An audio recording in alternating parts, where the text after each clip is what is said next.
ব্রহ্মচর্য বিজ্ঞান পঞ্চম পর্ব। ব্রহ্মচর্য রক্ষায় লাভ এবং তার নাশে ক্ষতি। ব্রহ্মচর্য রক্ষা দ্বারা শরীরে বল, তেজ, উৎসাহ ও ওজ বৃদ্ধি হয়। শীত, উষ্ণতা, পীড়া ইত্যাদি সহ্য করার শক্তি জন্মায়। অধিক পরিশ্রম করলেও ক্লান্তি কম হয়। প্রাণবায়ু ধারণের শক্তি আসে। শরীরে ফুর্তি এবং জাগৃতি থাকে। আলস্য ও তন্দ্রা কম হয়। অসুখ বিসুখের প্রতিরোধের শক্তি বৃদ্ধি পায়। মন প্রসন্ন থাকে। প্রচুর পরিমাণে কাজ করার ক্ষমতা থাকে। অপরের মন প্রভাবিত করার শক্তি আসে। সন্তান দীর্ঘায়ু, বলিষ্ঠ, স্বাস্থ্যবান হয়। ইন্দ্রিয়াদি সবল হয়। শরীরের অঙ্গপ্রত্যঙ্গ সবল থাকে। আয়ু বৃদ্ধি পায়। বৃদ্ধাবস্থা শীঘ্র উপস্থিত হয় না। শরীর স্থূল এবং হালকা থাকে। স্মরণশক্তি বৃদ্ধি পায়। বুদ্ধি তীব্র হয়। মন বলবান হয়। কাপুরুষ ভাব আসে না। কর্তব্য কাজে উৎসাহের অভাব হয় না। অতি বড় বিপদেও ধৈর্যচ্যুতি হয় না। বিঘ্ন, বাধা এবং কঠিন পরিস্থিতিতে বীরত্বপূর্ণভাবে সম্মুখীন হওয়ার শক্তি আসে। ধর্মে দৃঢ় আস্থা থাকে।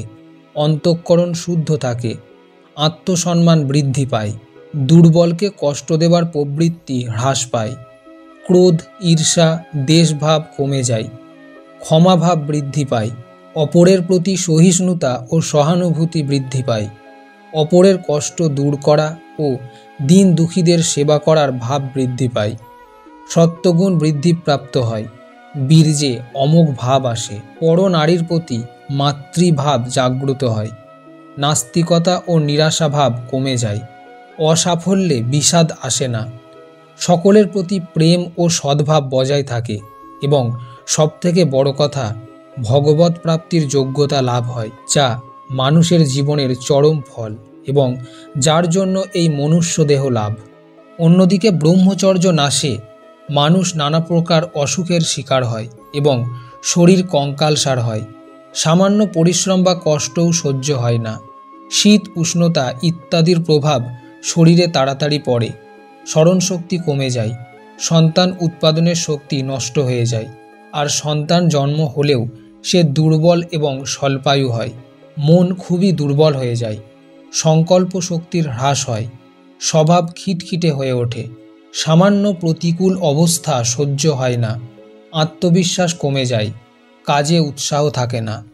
শরীরে আলস্য বাসা বাঁধে। চিত্ত সর্বদা সশঙ্কিত থাকে। মন বিষাদে পরিপূর্ণ থাকে। কোনো নতুন কাজ আরম্ভ করতে ভয় হয়। সামান্য মানসিক পরিশ্রমে ক্লান্তি আসে। বুদ্ধি নষ্ট হয়ে যায়। বেশি চিন্তা করার শক্তি থাকে না। অসময়ে বৃদ্ধাবস্থা এসে যায়। অল্প সময়ে কালগ্রাসে পতিত হয়। চিত্ত স্থির থাকে না। মন ও ইন্দ্রিয়াদি বশে থাকে না। আর মানুষ ভগবৎ প্রাপ্তির রাস্তা থেকে বহু দূরে সরে যায়। সেই ব্যক্তি ইহলোকেও সুখী হয় না, পরলোকেও নয়। এই অবস্থায় মানুষের উচিত অত্যন্ত সাবধানে বীর্য রক্ষা করা। বীর্য রক্ষায় জীবন এবং বীর্যনাশী মৃত্যু, এই কথা সর্বদা স্মরণ রাখা উচিত। গৃহস্থাশ্রমেও কেবল সন্তান উৎপাদনের জন্য ঋতুকালে মাসে বেশি হলে 2 বার নারীসঙ্গ করা। ব্রহ্মচর্য রক্ষার উপায়। উপরোক্ত প্রকারে মৈথুন ত্যাগের অতিরিক্ত নিম্নলিখিত সাধনাও ব্রহ্মচর্য রক্ষার সহায়ক হতে পারে। 1. আহারে উত্তেজক পদার্থ সর্বতোভাবে ত্যাগ করা।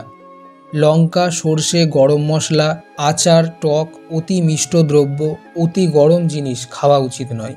ভালো করে চর্বণ করে খাওয়া উচিত। আহার সর্বদা হালকা, তাজা ও নিয়মিত সময়ে করা উচিত।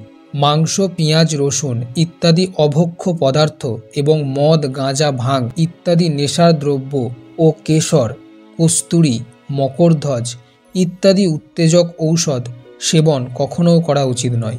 2. সকাল সন্ধ্যায় যথাসম্ভব খোলা হাওয়ায় পায়চারি করা উচিত। 3. রাত্রে তাড়াতাড়ি শুয়ে সকালে ব্রাহ্ম মুহূর্তে অর্থাৎ 1 প্রহর রাত থাকতে অথবা সূর্যোদয়ের কমপক্ষে 1 ঘন্টা পূর্বে ওঠা উচিত। শয়নের সময় প্রস্রাব করে হাত পা মুখ ধুয়ে ভগবানকে স্মরণ করে শোবে। 4. কুসঙ্গ সর্বতোভাবে ত্যাগ করে যথাসাধ্য সদাচারী, বৈরাগ্যবান, ভগবত ভক্ত পুরুষের সঙ্গ করা উচিত, যাতে মলিন বাসনা নষ্ট হয়ে হৃদয়ে সুন্দর ভাব জাগ্রত হয়। 5. পতি পত্নী ব্যতীত অন্য নারী পুরুষ কখনো একান্তে বসবে না এবং কথাবার্তা করবে না। 6. ভগবদ্গীতা, রামায়ণ, মহাভারত, উপনিষদ, শ্রীমদ্ ভগবত ইত্যাদি উত্তম গ্রন্থের নিয়মিত স্বাধ্যায় করা উচিত। তাতে বুদ্ধি শুদ্ধ হয় ও মনে কুচিন্তা আসে না। 7. আরাম, বিলাস, ভোগ, আলস্য, প্রমাদ ও পাপে সময় কাটানো উচিত নয়। মনকে সর্বদা কোনো না কোনো কাজে ব্যস্ত রাখা উচিত। 8. মলমূত্র ত্যাগের পর ইন্দ্রিয়কে ঠান্ডা জলে ধোয়া উচিত। মলমূত্রের বেগ কখনো আটকে রাখা উচিত নয়। যথাসম্ভব ঠান্ডা জলে রোজ স্নান করা উচিত। 10. নিত্য নিয়মিত কোনো ব্যায়াম করা উচিত। সম্ভব হলে নিত্য কিছু আসন বা প্রাণায়াম অভ্যাস করা উচিত। 11. লেঙ্গট বা কৌপিন পরা উচিত। 12. নিত্য নিয়মিত কিছু সময়ে পরমাত্মার ধ্যান করা উচিত। 13. সাধ্যমতো ভগবানের কোনো নাম শ্রদ্ধা ও প্রেমপূর্বক জপ করা তথা কীর্তন করা উচিত। কাম বাসনা জাগ্রত হলে ক্রমাগত নাম জপ করতে হবে। নাম জপ এবং কীর্তনের সামনে কাম বাসনা কখনো দাঁড়াতে পারে না। 14. জগতে বৈরাগ্যের চিন্তা করা উচিত। জগতের অনিত্যতার কথা বারংবার স্মরণ করা উচিত। মৃত্যুকে সর্বদা স্মরণ রাখা উচিত। 15. পুরুষকে নারীর দেহে এবং নারীকে পুরুষের শরীরে মলিনত্বের বুদ্ধি বা ভাব রাখা উচিত। এরূপ চিন্তা করতে হয় যে আকৃতিকে আমরা সুন্দর বলে মনে করি, প্রকৃতপক্ষে তা চর্মাচ্ছাদিত অস্থি, মাংস, রক্ত, মজ্জা, মল, মূত্র, কফ ইত্যাদি মলিন অপবিত্র পদার্থের ঘৃণিত পিণ্ড মাত্র। 16. প্রতি মাসে কমপক্ষে 2 দিন অর্থাৎ প্রত্যেক একাদশীতে উপবাস করা উচিত এবং অমাবস্যা ও পূর্ণিমাতে দিনে একবারই আহার করা উচিত। 17. ভগবানের লীলাসমূহ এবং মহাপুরুষ ও বীর ব্রহ্মচারীগণের চরিত্র মনন করা উচিত। 18. যথাসাধ্য সকলের প্রতি ঈশ্বর ভাবনা পোষণ করা উচিত। 19. নিত্য নিরন্তর ভগবানকে স্মরণ রাখার চেষ্টা করা উচিত। ওপরে যেসব সাধনার কথা বলা হয়েছে তার মধ্যে অন্তিম সাধন সব থেকে উত্তম এবং সর্বাপেক্ষা কার্যকর। যদি নিত্য নিরন্তর অন্তঃকরণকে ভগবতভাবে ভাবিত রাখার চেষ্টা করা হয় তাহলে মনে কুভাব উৎপন্ন হতেই পারে না। যেমন সূর্য উদয় হলে রাত্রির ঘোর অন্ধকার নাশ হয়ে যায়, তেমনি যার হৃদয়ে ভগবান বাস করেন অর্থাৎ নিত্য নিরন্তর ভগবত স্মরণ হয়, সেখানে কামের উদয় হতেই পারে না। ভগবত ভক্তির প্রভাবে হৃদয়ে বিবেক এবং বৈরাগ্য স্বতই জাগ্রত হয়। পদ্ম পুরাণান্তর্গত শ্রীমদ্ ভাগবতের মাহাত্ম্যে জ্ঞান ও বৈরাগ্যের ভক্তিকে পুত্ররূপে বর্ণনা করা হয়েছে। তাই ব্রহ্মচর্য রক্ষা করার জন্য নিত্য নিরন্তর ভগবানকে স্মরণ করতে থাকা উচিত।